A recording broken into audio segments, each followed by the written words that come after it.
BJP কর্মীকে লক্ষ্য করে গুলি, গুরুতর আহত অবস্থায় ভর্তি, হাসপাতালে আটক এক। ভোরবেলায় বাজার থেকে বাড়ি ফেরার পথে এক বৃদ্ধকে লক্ষ্য করে গুলি চালানোর অভিযোগ উঠল দুষ্কৃতীদের বিরুদ্ধে।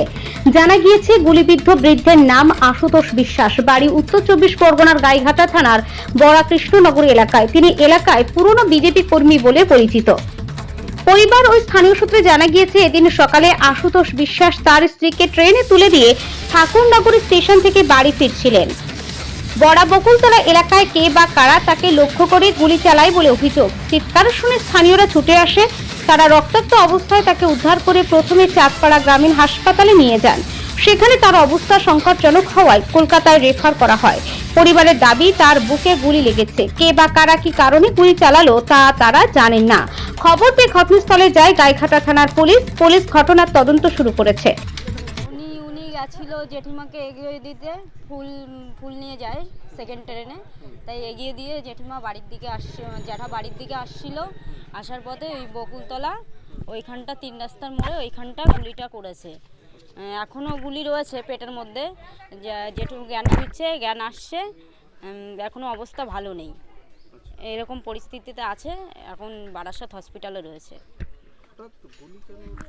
জেঠুর সঙ্গে এখনো আমরা শুনিনি কেউ শত্রুতা আছে, কিন্তু জেঠু তো নাম বলেছে একজনের, এখন জানি না। উনি পাশ থেকে যাচ্ছিল, ওই নামটাই বলছে। এখন কি হবে জানি না, এবার তদন্ত করে দেখুক কিভাবে কি করা যায়। না, ওনার কেউর সঙ্গে ঝামেলাও হয় না, অশান্তি হয় না। উনি খুব ভালো মানুষ। তাহলে আমি বলতে পারবো না, এটা প্রশাসন দেখবে, পুলিশ দেখবে। হ্যাঁ, পুলিশ এসেছিল, এসে চলে গেল। ওরা একজনের কথা বলেছিল যে জেঠু দেখেছে, এখন উনি করেছে কি না জানি না। উনিও কলকাতায় যায় সেকেন্ড ট্রেনে ফুল বিক্রি করতে, উনিও চলে গেছে। ওনার সঙ্গে কথা, জেঠু মাঠে চাষবাস করে, জমি জায়গা করে। আশুতোষ বিশ্বাস। আমার নাম পল্লবী বিশ্বাস। আমি যখন গেট খুলি, তখন একটা লোক রক্তাক্ত অবস্থায় বলছে ধর ধর ধর। তখন আমি যে দেখি রক্ত অবস্থায়, তখন আমি চিল্লানো শুরু করলাম যে কে কোথায় আছিস, তাড়াতাড়ি আয়। তখন লোকজন জড়ো হলো, আমি তখন টয়লেটে গেলাম। এই অবধি ওটা 5:50-55 এরকম। রক্তাক্ত অবস্থায়। ওটা তো আমি বলতে পারবো না। ওই দিক থেকে সাইকেল নিয়ে এসে আমার এই বাড়ির সামনে এখানে এসে পড়ল।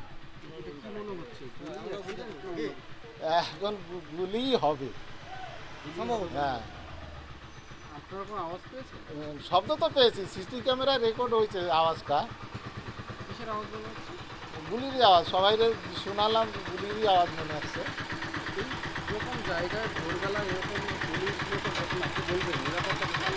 নিরাপত্তা নেই তো। এই তো আমি সকালে মর্নিং ওয়াক করি, সবাই বলছে আর বেরোবেন না। আমি বলছি যে তাহলে আজকে আমি সিসি ক্যামেরা লাগাবো এখানে। হ্যাঁ, আমার নেই গো দাদা, আমার সিসি ক্যামেরা নেই। আমি আজকেই অর্ডার করেছি। হ্যাঁ, প্রচণ্ড আতঙ্ক।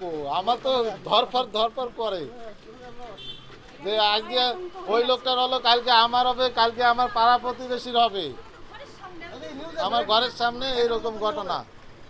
সবাই আতঙ্কে রয়েছে। হ্যাঁ, এখন মনে হচ্ছে গুলির আওয়াজ।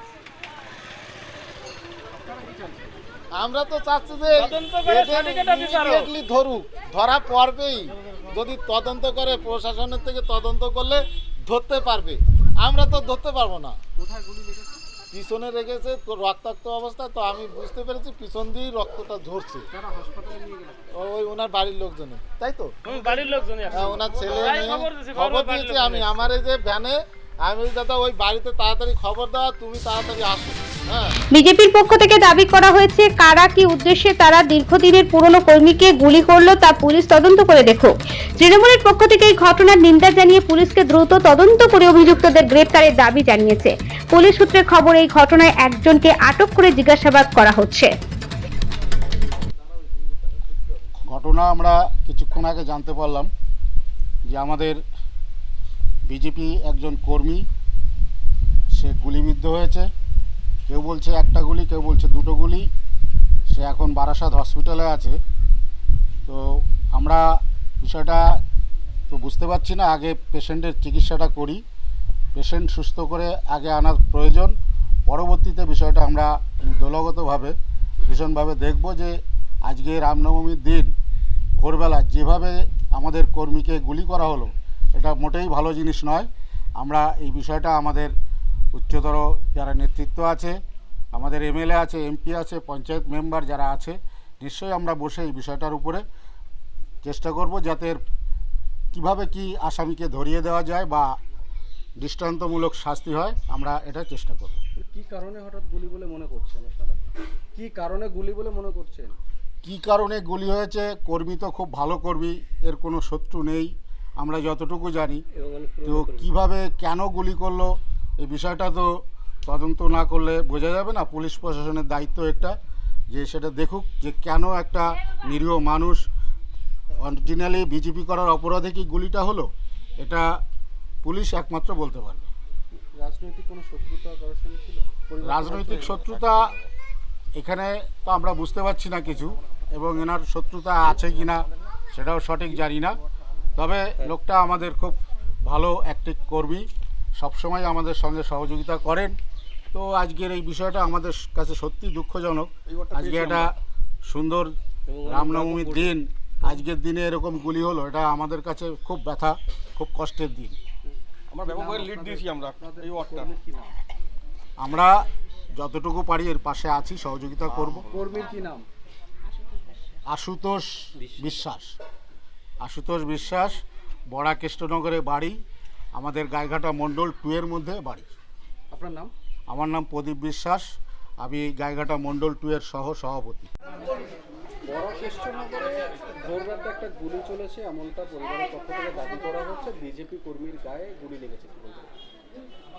বিজেপি কর্মী হতে পারে, কিন্তু এ বিষয়ে পলিটিক্যাল কোনো ব্যাপার আছে বলে আমার মনে হয় না। তার কারণ হচ্ছে গাইঘাটা শান্তিপূর্ণ জায়গা, এখানে ওরকম রাজনৈতিক হানাহানি হয় না। আমিও শুনেছি এরকম একজন ফুল বিক্রেতা, তার বউ তাকে স্টেশনে দিয়ে উনি বাড়ি ফিরছিলেন এবং সেখানে কেউ বা কারা ওনার উপর আক্রমণ করা অতর্কিত এবং গুলি চালানোর ঘটনাও আমি শুনেছি। যদিও এখনও আমি কনফার্ম নই যে কী হয়েছে না হয়েছে, তবে ব্যাপারটা খুবই দুঃখজনক। আমি প্রশাসনকে বলবো যে যত তাড়াতাড়ি সম্ভব আসল দোষীকে খুঁজে বের করে শাস্তি দেওয়ার জন্যে। এবং গাইঘাটা সব জায়গায় হানাহানি হলেও, রাজনৈতিক হানাহানি হলেও, গাইঘাটা এটা শান্তিপূর্ণ জায়গা, এখানে কোনো রাজনৈতিক হানাহানি হয় না। বিজেপির পক্ষ থেকে বলা হচ্ছে যে রামনবমীর দিনে তাদের একজন কর্মীকে কে বা কারা গুলি করলো সেটা তদন্ত করে দেখি। না না, এটা রামনবমীর দিন কি ঈদের দিন এটা কোনো বিষয় নয়। যারা রাজনীতি খুঁজবে সব কিছুর মধ্যে, তারা সব কিছুর মধ্যেই রাজনীতি খুঁজবে। আমি অনুরোধ করব যে সব কিছু নিয়ে রাজনীতি করা উচিত নয়। পরিবারের পাশে দাঁড়ান। বিজেপির যারা নেতা, যারা এই বক্তব্য দিচ্ছে, তারা পরিবারের পাশে দাঁড়াক। সে কোথায় আছে, হসপিটালে আছে না কোথায় আছে, সেটা খোঁজখবর নিক, ডাক্তারের ব্যবস্থা করুক। এই সমস্ত নোংরা ঘেটে আলটিমেটলি সমাজের অপকার ছাড়া উপকার কিছু হয় না। ঠাকুরনগরের মতো জায়গায় এরকম গুলি চালানোর ঘটনা, এটাকে কি বলবেন? একদমই দুঃখজনক এবং লজ্জাজনক ঘটনা। আমি প্রশাসনকে বলবো যে যত তাড়াতাড়ি সম্ভব তদন্ত শেষ করে যারা দোষী তাদের উপযুক্ত শাস্তির ব্যবস্থা ইমিডিয়েট করা হোক।